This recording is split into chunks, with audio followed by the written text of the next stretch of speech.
Hi students, hope you all are fine. I am also very good, beta. I think we'll be finishing our first chapter today. Last 2 to 3 paragraphs are remaining. Let's start. Page number 199. I found Burlington House nursing home easily enough. There were paper chains up in a hallway, and a lighted Christmas tree stood in the corner with a lopsided angel on top.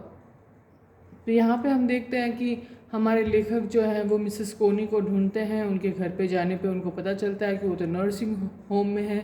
उनको nursing home का address मिलता है, तो वहाँ nursing home पे Mrs कोनी को ढूंढते हुए आ जाते हैं। और वहाँ पे उन्होंने देखा कि नर्सिंग होम काफ़ी अच्छे से सजा हुआ था, because it was a Christmas ewe.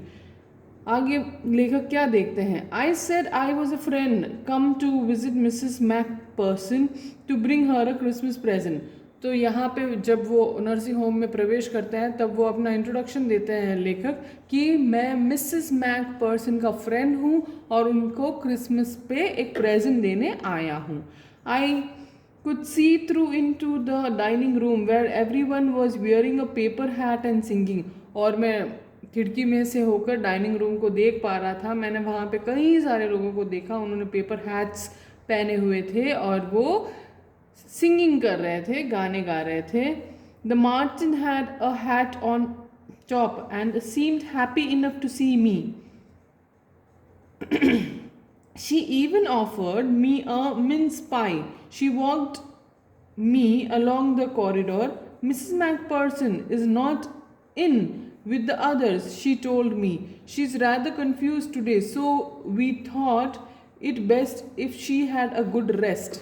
तो यहाँ पे जो मार्थिन होती है, जो हेड होती है नर्सिंग होम की, वो मिलती है लेखक से, और लेखक को वो देखकर बड़ी खुश होती है मार्टिन, और वो एक पीस ऑफ स्वीट खिलाती है क्योंकि मेहमान था लेखक और क्रिसमस के दिन आया था। और उसके बाद वो उसे डाइनिंग रूम की ओर ले जाती है। फिर उसको अचानक से याद आया था कि मिसेस मैकपर्सन, मिसेस कोनी जिनका नाम है, वो तो सबके साथ है ही नहीं, क्योंकि आज के दिन वो बड़ी कंफ्यूज थी। तो हम लोगों ने उन्हें रेस्ट करने के लिए सुला दिया था उनके रूम में। She has no family, you know, no one visits. So I am sure she will be only too pleased to see you. She took me into a conservatory with wicker chairs and potted plants all around and left me. तो फिर यहाँ पे वो उसके room के पास लेके जाती है मार्टिन, नर्सिंग होम की मार्टिन, लेखक को। तब वो कहती रहती है रास्ते में कि तुम्हें पता है उसे कोई मिलने आता तो है नहीं, एंड दूसरी बात, तुम्हें देख के वो बहुत ही अधिक प्रसन्न होगी कि पहली बार उससे मिलने कोई आया है। चलो मैं तुम्हें मिलवाती हूँ उससे।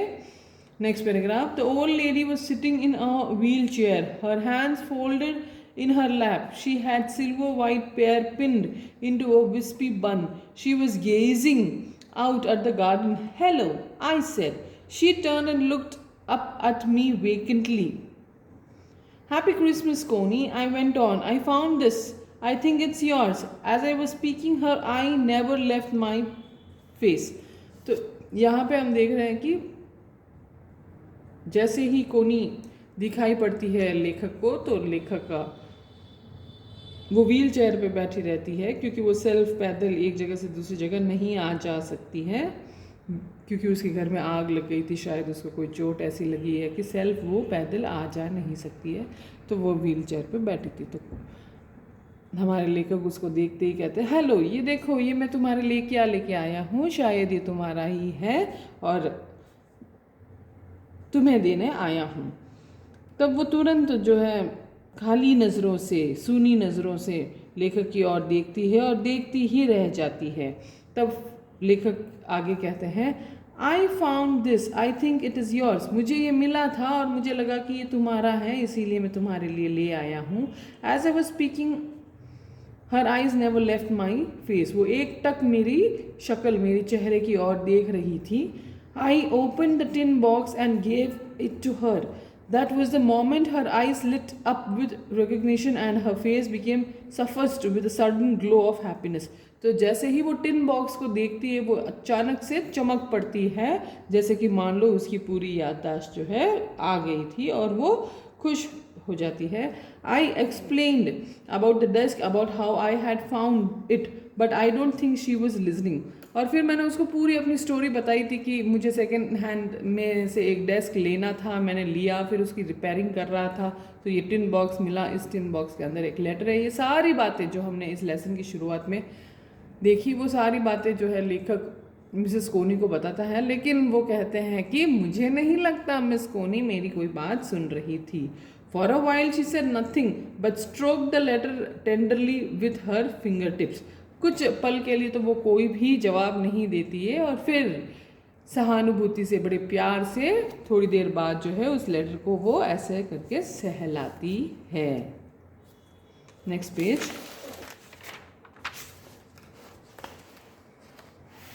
This is the last paragraph of our lesson. Suddenly she reached out and took my hand. Her eyes were filled with tears. तो यहाँ पे हम देख रहे हैं कि अचानक से वो खुश हो जाती है, सहलाती है लेटर को और फिर वो लेखक के हाथों को अपने हाथों में ले लेती है और मिसेस कोनी की आंखें पूरी आंसू से भर जाती है, नम हो जाती है उसकी आंखें. You told me you would come home by Christmas, dearest, she said, and here you are, the best Christmas present in the world. Come closer, Jim, dear, sit down. तो यहाँ पे वो कहती है कि तुमने कहा था मुझे कि तुम क्रिसमस के दिन लौट आओगे और आज क्रिसमस है और तुम लौट आए. आज का ये मेरा पूरे ज़िंदगी भर का क्रिसमस का सबसे अच्छा प्रेजेंट, तोहफा, गिफ्ट रहा है.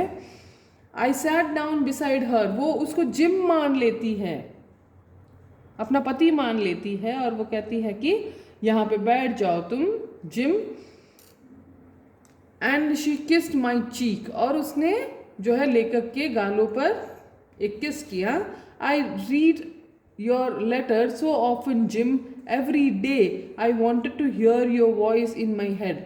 फिर वो कहती है अपने कैसे उसने टाइम बिताया था उस बारे में वो बताती है. वो कहती है जिम में तुम्हारे लेटर बार बार पढ़ती हूँ, प्रतिदिन पढ़ती हूँ, क्योंकि मैं चाहती हूँ कि तुम्हारे शब्द मेरे कानों में गूंजे. It always made me feel you are with me.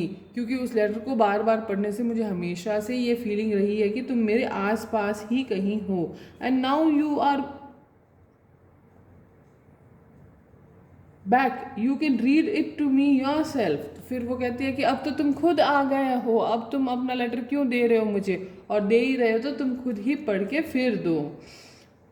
Would you do that for me Jim dear. फिर वो कहती है क्या तुम मेरे लिए प्लीज़ अपना खुद का लिखा हुआ लेटर पढ़ोगे. I just want to hear your voice again. बस मुझे तो तुम्हारी आवाज़ सुननी है, सिर्फ और सिर्फ तुम्हारी आवाज़ सुननी है. I love that so much. मुझे बहुत ही अच्छा लगता है कि मैं तुम्हारी आवाज़ सुनूं. And then perhaps we'll have some tea. और फिर हम लेटर्स, आप लेटर पढ़ के मुझे सुना दीजिए और फिर हम दोनों कुछ चाय वगैरह लेंगे. I have made you a nice Christmas cake, marzipan all around.